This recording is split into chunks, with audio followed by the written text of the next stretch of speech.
مطلب ایک ہی جسم ہے، ایک جگہ برف جیسی ٹھنڈک ہے اور دوسری طرف رگوں میں ابلتا ہوا خون ہے۔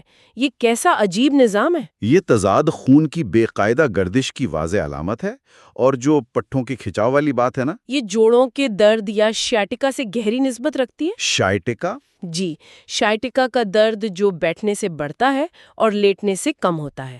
بیٹھنے سے دوران خون مزید دبتا ہے اور لیٹنے سے دباؤ ختم ہوتا ہے۔ اچھا، یہاں بات واقعی بہت دلچسپ ہو جاتی ہے، کیونکہ یہ جو ساری علامات ہیں نا، یہ بالکل ایک گھڑی کی طرح کام کرتی ہیں۔ جی، ہومیوپیتھی میں اسے وقت کی پابندی یا موڈیلٹیز کہتے ہیں۔ ہاں، مطلب جیسے جسم نے کوئی ٹائم ٹیبل بنا لیا ہو، سر اور سینے کی بیماریاں ہمیشہ صبح کے وقت شدت اختیار کرتی ہیں، بالکل۔ پھر دوپہر ہوتی ہے تو پیٹ کے مسائل عروج پر آ جاتے ہیں۔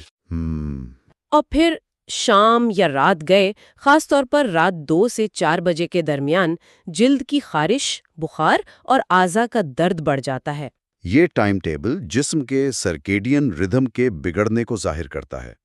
صبح کے وقت سر اور سینے کے حصے میں بلڈ فلو زیادہ ہوتا ہے، دوپہر میں معدہ سب سے زیادہ فعال ہوتا ہے، صحیح۔ اور رات کو جب جسم کا ہیلنگ پروسیس شروع ہوتا ہے تو اعصابی نظام کی خرابی کی وجہ سے درد ابھر آتے ہیں۔ تصور کریں کہ آپ کا جسم ایک کیلنڈر کے مطابق چل رہا ہو اور آپ کو پہلے سے معلوم ہو کہ دن کے کس پہر میں درد ہوگا۔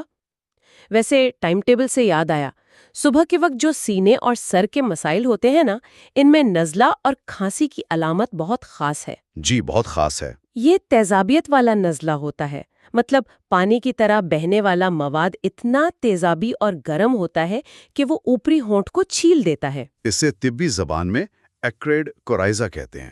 ہونٹ چھیل دینے والا نزلہ، یہ تو بہت تکلیف دہ ہوگا۔ بالکل، یہ اس بات کی نشانی ہے کہ جسم کی اندرونی رطوبتیں اپنی طبعی حالت کھو چکی ہیں، ان کا کیمیکل میک اپ بگڑ چکا ہے۔ اور پھر یہی خرابی سینے کی طرف جاتی ہے۔ سینے میں جکڑن ہوتی ہے، بلغم کی واضح خرخراہٹ یا ریٹلنگ سنائی دیتی ہے۔ اور کھانسی خشک ہوتی ہے۔ ہاں، خشک کھانسی۔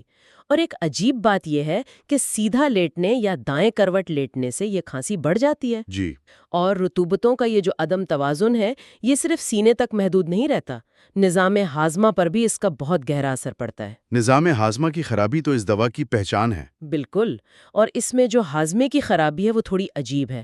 سخت قبض ہوتی ہے، پاخانہ اتنا خشک ہوتا ہے کہ اخراج کے وقت مکت کے کنارے پر آ کر بالکل ریزہ ریزہ ہو جاتا ہے، کرمبل ہو جاتا ہے۔ جی، اور اس کے بعد گھنٹوں تک شدید جلن اور چبھن رہتی ہے۔ ایسا لگتا ہے جیسے جسم کے اندرونی حصے خشک ہو کر آپس میں رگڑ کھا رہے ہوں۔ بالکل ایسا ہی ہے۔ یہ تمام علامات ایک ہی بنیادی مسئلے کی طرف اشارہ کرتی ہیں کہ جسم کی اندرونی رطوبتوں یا میوکس کا نظام مکمل طور پر غیر متوازن ہو چکا ہے۔ یعنی لیوبریکیشن ختم ہو گئی ہے؟ جی، رطوبتیں یا تو بہت زیادہ پیدا ہو کر رک جاتی ہیں یا اتنی تیزابی اور خشک ہو جاتی ہیں کہ ہر بنیادی کام تکلیف دہ بن جاتا ہے۔ صحیح، اور یہی رطوبتوں کی خرابی خواتین کے مسائل میں بھی دیکھی جا سکتی ہے۔ ہومیوپیتھی میں علامات کتنی مختلف ہو سکتی ہیں، اس کی ایک بہت بڑی مثال ہے۔ جی، خواتین کی علامات اس میں بہت منفرد ہیں۔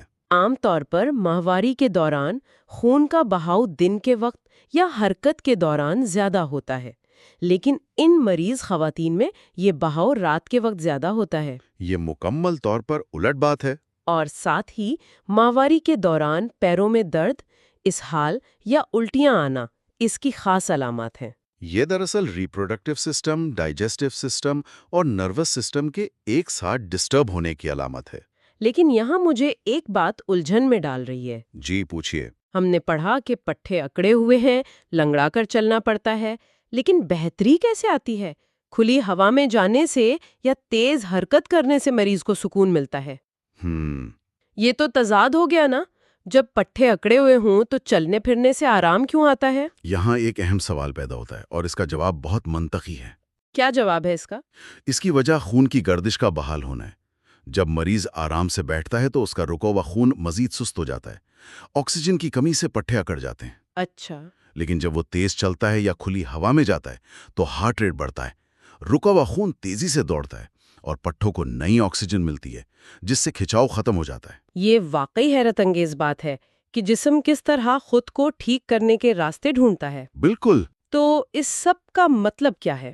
ہم نے جو یہ ساری گفتگو کی ہے اس کا نچوڑ یہ ہے کہ بھاری جسم اور پتلی ٹانگیں، کندھوں میں برف جیسی ٹھنڈک، آنسوؤں کے بغیر گہرا غم اور وقت کی پابند علامات، یہ سب بتاتا ہے کہ بیماری صرف ایک نام نہیں بلکہ پورے انسانی وجود کا ایک پیچیدہ خاکہ ہے۔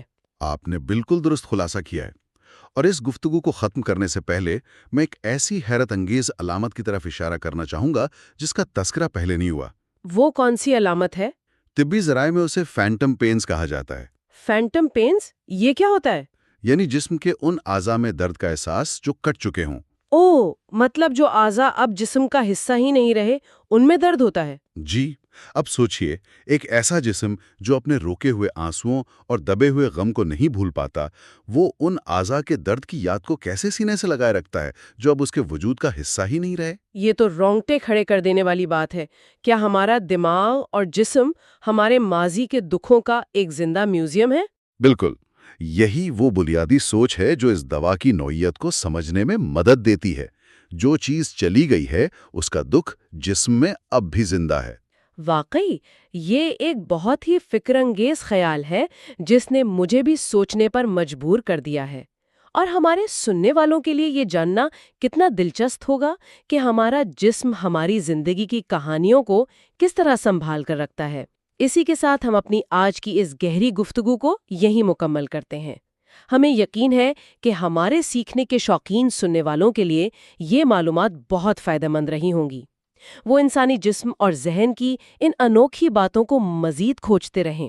الوداع۔ Professor Dr. Rafat Hashmi is a distinguished homeopathic physician, educator, and researcher with over 4 decades of clinical and teaching experience.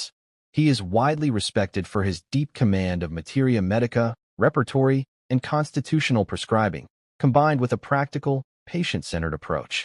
Dr. Hashmi has dedicated his career to training generations of homeopathic doctors, blending classical principles with modern clinical insight. He is also known for his innovative work in digital homeopathy, developing educational content, clinical tools, and AI-assisted systems to enhance remedy selection and case analysis. With a strong commitment to ethical practice and lifelong learning, Professor Dr. Rafat Hashmi continues to guide, inspire, and elevate the standards of homeopathic education and patient care.